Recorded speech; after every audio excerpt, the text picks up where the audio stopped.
7h, 10h sur Radio Courtoisie, ligne droite, Maud Koffler. Et hier, les réactions furent vives, notamment dans les rues de Paris, dans les rues de France. À Lyon, ce fut un carnage. À Paris, une grande manifestation place de la République. Et justement, deux de nos journalistes stagiaires y étaient, Augustin Madelin et Élie Chotard. Et je vous propose justement de revenir un petit peu sur ce qui s'est passé hier soir. Nous accueillons évidemment Cyril Mardinker et François Lasselve. Merci à tous les deux d'avoir accepté notre invitation. On va revenir sur ces violences de la gauche et puis sur l'avenir. Imaginons un gouvernement de gauche demain. Qu'est-ce que ça deviendrait ? Qu'est-ce que le pays deviendrait ? Enfin bref, je me perds un peu là, mais on va d'abord revenir sur les manifestations d'hier. Élie, Augustin, est-ce que vous pouvez nous dire un mot, ce que vous avez vu, entendu ? Comment ça s'est passé ? Oui, ce qui était amusant, c'est qu'il y avait vraiment des profils très différents dans la manifestation. Il y avait autant les casseurs Antifa, on sentait qu'ils étaient habitués, ils n'étaient pas très nombreux, c'était maximum une vingtaine. Ah oui, d'accord. Et à côté, il y avait vraiment les Pakistanais qui vendaient des canettes de bière à 5 €. Il y avait des lesbiennes avec des drapeaux queer for Palestine. C'était vraiment très hétéroclite, mais tout le monde était soudé. Même si tout le monde ne lançait pas des bouteilles de verre sur les policiers, tout le monde s'aidait, se donnait du sérum phi avec les lacrymos. Nous, on s'est pris du lacrymo, des gens nous apportaient du sérum phi. Donc finalement, une manifestation classique de gauche, quoi. Oui, voilà. Mais donc il y a eu des violences. C'était quand même assez violent. Ils se lançaient vraiment des bouteilles de verre. Il y a eu la casse un petit peu. Il y a eu des...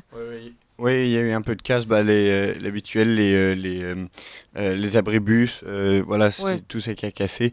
Mais oui, c'est vrai qu'en fait, il y avait de tous les combats. C'était absurde, vraiment. Il y avait de tous les combats. Il y avait du combat LGBT au pro-Palestine qui est à l'opposé. Et puis, il y avait vraiment un semblant de kanzadiste. Il y avait donc, comme l'a dit Élie, des gens qui vendaient des canettes, des sandwichs. Et puis, c'était dégueulasse. Il y en avait partout. Ça, c'est votre opinion, Augustin. Non. Restez objectif. Pardon. Non, pas du tout. Non, mais c'est intéressant parce qu'en fait, on s'aperçoit que finalement, c'était une manifestation qui était un petit peu hors champ. Mais c'était exactement le cas lors du premier scrutin avec des drapeaux palestiniens partout, des drapeaux français nulle part. Allez-y. En bas de la statue de la République, il y avait donc ceux avec la sono qui lançaient des slogans. C'était des femmes voilées. Il y avait une femme de loin, j'ai cru, elle était en niqab, elle était juste en voile noir avec un masque noir. En fait, c'était quasi un niqab. Batman, il y avait un individu avec une grande barbe, pas de nos régions, c'était vraiment organisé par... Et il y avait un slogan sur un grand drapeau français, place de la République. Oui, c'est ça, c'était la France est issue de l'immigration, et c'était exactement, et un drapeau tissé, et puis il y avait... Pardon. Non, allez-y. Il y avait plusieurs autres slogans. Ce soir, la France est algérienne. Viendra le temps du feu. Jeunesse révolutionnaire. L'Anti-France s'organise. L'Anti-France s'organise. Mais c'est bien parce qu'ils se vendent eux-mêmes. Alors je vous propose d'écouter un autre slogan qui a été prononcé par les manifestants en réponse à ce qu'avait déclaré Cyril Hanouna.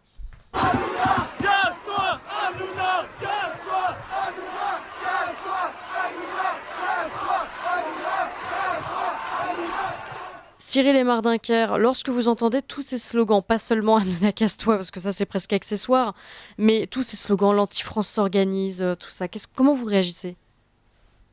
Alors déjà, ça me touche parce que Cyril Hanouna, c'est un ami à titre personnel, donc déjà, ça me peine beaucoup qu'on lui dise de s'en aller. Mais en fait, moi, tout ce que je constate, c'est qu'aujourd'hui, la rue est à l'image du résultat de nos élections et de ce que semble en vouloir une certaine partie des Français. Le souci qu'il y a, c'est que cette rue, elle représente qui et quoi ? Elle représente même pas le tiers de l'électorat français. Quand vous analysez les résultats d'hier, vous avez plus de 10 millions de Français qui ont voté pour le Rassemblement national, loin devant le Nouveau Front populaire qui totalise à peu près 7 millions. On a un déni de démocratie qui s'applique à nous. Et ce déni de démocratie, en fait, dans la rue, tous les extrêmes s'en réjouissent. Je parlais de lutte intersectionnelle la dernière fois sur votre antenne. Là, on en a on en a une application en temps réel. Et hélas, on va dire que j'ai été clairvoyant la dernière fois que je m'exprimais ici, c'est-à-dire que là, tout le monde s'est réuni pour tout casser. Et ça va du punk à chien, de l'anarcho-zadiste, du pro-palestinien, du LGBT pour Gaza avec sa pancarte Chicken for KFC. Voilà, enfin. De toute façon, en France, tout est prétexte à chaque fois à tout casser, à taper du flic, parce que, attention, les policiers représentent l'État et ces gens-là sont contre l'État. Alors, ils se réjouissent quelque part d'avoir un État à l'image politique qui leur plaît, et à contrario, ils vont taper les policiers qui vont représenter cet État. Ça n'a aucun sens. On marche sur la tête et j'ai envie de vous dire, c'est à l'image du nouveau Front populaire et de leurs sbires. Ouais, justement, 30 000 policiers et gendarmes avaient été mobilisés partout en France, dont 5 000 à Paris, je le rappelle quand même. On s'attendait à des émeutes, à de vives réactions. On peut relativiser quand même, parce que finalement, ça a été plutôt calme par rapport à ce qu'on a pu voir même dans d'autres villes. Lyon, où là, c'est déjà beaucoup plus violent. François Lasselve, alors la gauche est quand même géniale, parce qu'il gagne. Enfin, à peu près, ils manifestent et ils cassent tout, ils perdent, c'est pareil. Oui, ça me rappelle les quartiers avec la Coupe du Monde, par exemple. Mais oui, façon, par exemple, c'est vrai. On a un électorat qui correspond aussi à cette offre politique qui est le même. Non, ce que je veux dire, c'est que ce n'est pas uniquement dans la rue qu'on voit la violence aujourd'hui de la part de la gauche. Oui. C'est quand même amusant parce qu'on a un président qui, on le disait, apprenti sorcier, a voulu précipiter une recomposition avec une dissolution et abracadacab, on a une Assemblée nationale où on a l'entrée d'une milice d'extrême gauche ultra-violente qui revendique des actions violentes. Et d'ailleurs, ce n'est même pas, et c'est ça qui est terrifiant, c'est que ce n'est même pas une milice gauchiste ultra-violente qui commettrait des actes qui seraient tolérés par le Front populaire et qui fermerait les yeux là-dessus. Là, on a, il faut le rappeler, que nos auditeurs aient bien ça en tête, cette milice qui est partie intégrante de la coalition. Le logo de la Jeune Garde figurait sur tous les tracts du Front populaire, et ça, c'est une nouveauté. Ouais. Non, mais en fait, on normalise complètement ce mouvement ultra-violent. Élie, est-ce que la Jeune Garde était présente? Non. Non, il n'y avait aucun drapeau de la Jeune Garde de l'action antifasciste Paris-Banlieue. Il y avait des drapeaux Action Antifa, mais je pense que ceux qui les portaient, c'était ce qui m'a amusé, ce qui m'a percuté aussi, parce que c'était surtout des jeunes de 15 ans qui avaient des drapeaux, des t-shirts Free Palestine de l'action antifasciste Paris-Banlieue, qui avaient des drapeaux pareils. Et donc c'est vraiment beaucoup de jeunes, les casseurs aussi, c'était maximum 20 ans. Ce qui est très triste quand même, c'est qu'on s'aperçoit que ces jeunes vont vraiment chercher une autre patrie. Cyril Desmar-Duncker, c'est quand même assez choquant et bouleversant en même temps, parce qu'on se dit, mais vraiment, on a à ce point plus rien à leur offrir. Ces gens vont chercher une autre patrie, la Palestine, et on l'avait déjà ça. Vous savez, en 2015, avec tous les départs pour Daesh, à l'époque, des jeunes qui notre patrie, c'était déjà les prémices à l'époque. Et aujourd'hui, on n'est que sur une forme d'accomplissement.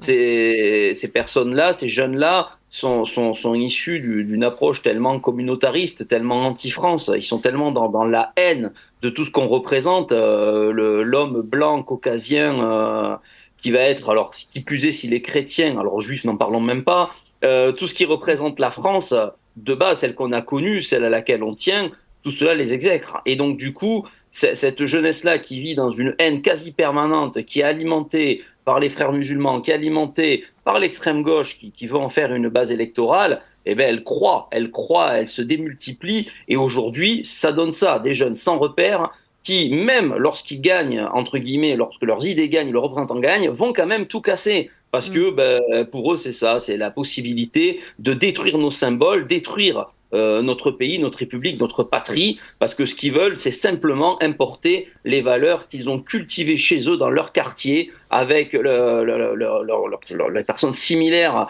à eux, c'est-à-dire, vous voyez, tout le Maghreb, toute l'Afrique, et toutes les luttes qui vont découler, parce que Gaza n'est pas au Maghreb, n'est pas en Afrique, mais Gaza n'est vraiment qu'un prétexte, c'est un prétexte qui a bien fonctionné pour pouvoir réaffirmer comme ça cette présence communautarisée sur notre sol. Et c'est vraiment un danger parce que c'est vraiment un ennemi de l'intérieur et ça va continuer de croître. Et honnêtement, la réponse ne peut être que politique, mais elle ne peut venir surtout que du peuple. Parce que nos institutions politiques, on voit qu'elles ne nous protègent plus. On voit qu'aujourd'hui, elles sont à bout. Et l'Assemblée nationale d'aujourd'hui nous le représente. Là, on a même un fichier S avéré maintenant qui est député, c'est magnifique. Non, c'est génial. Donc, on est vraiment en pleine normalité. Je dénonçais le fait que quand l'extrême gauche commet des exactions, on parle de désobéissance civile et non pas d'actes quasi terroristes. Ça va continuer, puisque de toute façon, maintenant, on leur donne les clés du pouvoir. Donc, où va-t-on et que vont devenir les Français? Ça, c'est vraiment ce qui m'inquiète, que vont devenir les Français, que vont devenir nos valeurs. Voilà. François Lasselve. Oui, alors ce n'est même pas uniquement quand vous parliez tous de personnes qui vont chercher une autre patrie. On a affaire évidemment à des personnes qui sont par exemple binationales et qui vont préférer leur patrie d'origine ou celle de leurs parents à celle dans laquelle ils grandissent. Mais on a au-delà de ça des Français dont les deux parents sont français, de souche comme on dit, et qui vont se chercher d'autres causes, d'autres combats. On a des petits Bretons, par exemple, pur beurre, comme on dit, qui vont aller manifester avec des drapeaux palestiniens, etc. En fait, le général de Gaulle parlait de ces gens-là comme des apatrides mentaux. Ce sont des gens qui ne savent même plus où ils habitent. Parmi les revendications, les slogans, Augustin et Elie, est-ce que vous avez entendu les fameux fascistes, etc. Oui, on a eu un peu de tout, comme d'habitude, à bas l'État, les flics et les fachos. Mais ce qui est intéressant, c'est qu'il y a un peu une reprise des slogans de droite habituels, c'est-à-dire que ça a scandé on est chez nous, la France c'est nous, pas eux. Il y avait aussi des pancartes avec le slogan de Paris à Gaza, Intifada, qui est le slogan du GU des années 80. Donc c'est vraiment on a l'impression qu'il y a pas mal de drapeaux français par rapport à d'habitude. Donc un peu une réappropriation, j'ai l'impression, des... Mais on est quand même au-delà du clivage politique, en fait. On est sur un clivage identitaire total. Oui, oui, absolument. Oui, et en fait, c'est exactement ce que vous avez dit. Ils sont dans une autre patrie et ça dépasse en fait le combat politique. Il en devient culturel et civilisationnel. Il n'y a plus du tout d'intérêt. Enfin, la manière dont ils les présentent, il n'y a plus d'intérêt commun avec les vraies revendications des Français. Alors, Ali, vous vouliez ajouter quelque chose? Ce qu'on voit, ce que j'ai l'impression, c'est que vraiment ils détestent l'ordre. Ouais. Et le premier ordre, c'est l'ordre, le fascisme, c'est ordonné, donc ils détestent les élections, c'est ordonné, ça chantait l'international, c'était vraiment, je pense que ce matin, la place de la République était pas très, c'était vraiment... Ils ont chanté la Marseillaise quand même? Non. Oui, tu m'étonnes. Justement, à propos de cette notion de fasciste, je vous propose d'écouter ce que disait Lionel Jospin en 2007.